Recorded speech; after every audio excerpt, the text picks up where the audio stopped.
Yo, Darius Britt here. Today we're going to be talking about how to make an effective film trailer.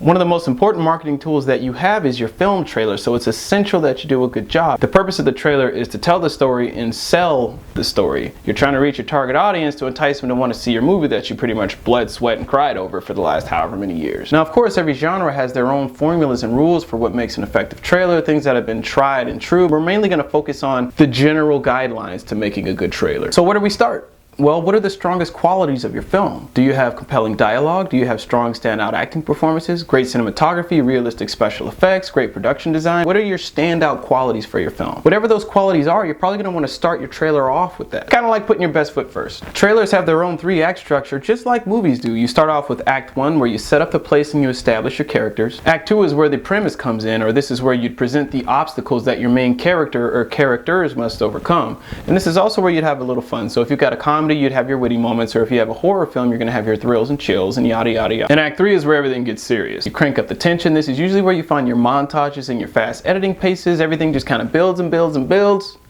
and then it stops. It just cuts off like a cliffhanger, usually leaving people wanting more, and this is what you want. That's the point. Your trailer is not your film. A common tendency is to stuff way too much information into the trailer, which is understandable because you don't want to leave anything out. You're trying to sell your film, but this usually results in a very messy, clunky trailer with too much explanation.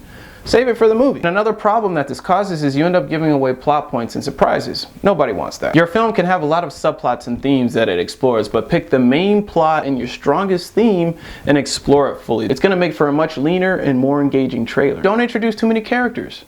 Pick your main character. If you have an ensemble piece, then pick a strong point of view and explore it. If you have a known actor in your film, then of course name drop, because they're going to bring their fan base to your work. But if you don't have anybody known to your film, then it completely defeats the purpose of name dropping if you have a whole bunch of no names. If you're not an established director yet, then it's not going to do you any good to say a film by. Don't go splashing your name all over the place. Knowing what audience you're going for or what your target audience is will help you decide what tone to communicate in your trailer. More than likely, it's going to match the tone of your film, but not always. Again, your trailer is not your film. It's a marketing tool for your film. For example, if you have a very hard-hitting drama with some very intense scenes, then if you want to appeal to the art house crowd, then you would probably put those intense scenes on the forefront in your trailer. If you're trying to appeal for a more general audience, then you're probably going to want to put your more human or your more tender scenes in your trailer and only let the premise hint at an intense drama. Sometimes setting a tone for your film is as easy as deciding what about your film to leave out of the trailer. There are some movie trailers that establish tone and nothing else. Trailers like this rely heavily on the music to set a tone or a mood. And even though you don't really learn anything about the characters or anything about the premise of the story, what you do get out of it is just a feeling, and that's what they use to sell the movie. If you're going to try an approach like this, it's essential that you pick the right music, because it'll honestly make or break your trailer. If you have a film where there's not that much action and there's, well, frankly, just a lot of talking, then you're going to want to try to find all the moments where you have some type of action, some type of running, jumping. I don't care if it's just throwing papers. You're going to cut that into your trailer, because the last thing you want is to show a trailer of nothing but talking.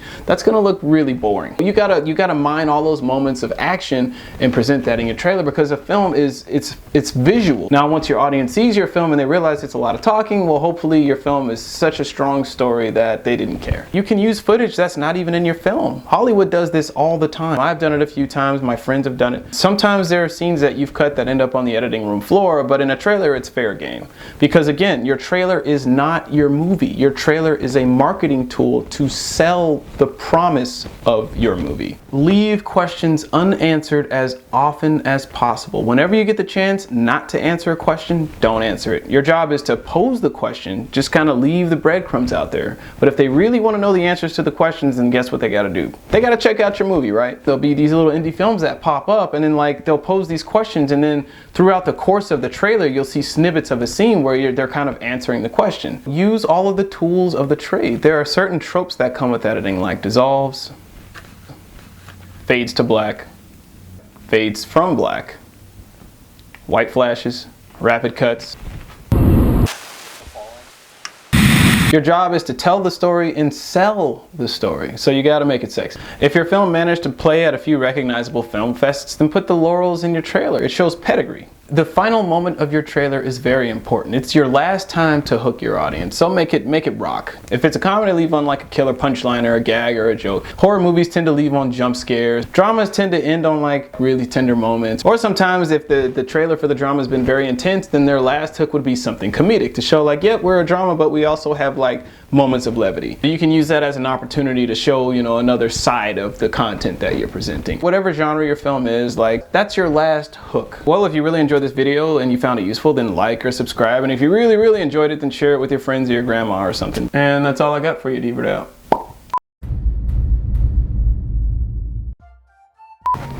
Yo, Darius Britt here. So today we're going to talk about the pros and cons of going to film school. So I've been getting this question a lot lately, and that is, should I or should I not go to film school? And my answer to that is, it really depends on you. We're going to talk about the pros and cons of going to film school, the alternatives of film school, and